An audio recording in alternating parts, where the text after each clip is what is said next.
Shu 2004 akalarim bilan PUBG o'ynayapmiz. Bir payt PUBG boshlab oldik. Bittasini akkauntiga hayron qoldim to'g'risi.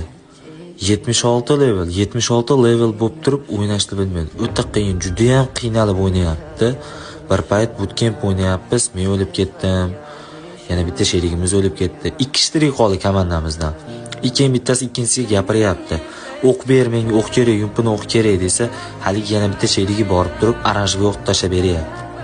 Oranjga o'q tashlab beryapti. Menga bu kerak emas bu o'q, menga ko'k o'q ber, yumpiga tushadigan o'q ber desa, uje otishgani ketgan, o'lib ketdi, komanda minus bo'lib ketdi, uni o'qi yo'q bo'lib minusga kirib ketdi. Akorochi podborda gaplashib turibmiz. Nimaga men sendan ko'k patronli o'q so'raganimda sen menga VSS ga tushadigan, pistoletlarga tushadigan o'q berding deb gapirsa, uzr oshna, endi biz 2009-yil bizni paytimizda yumpiga ham, P90larga ham oranjli o'q tushardi deb aytdi. O'ylayapsan qanaqa?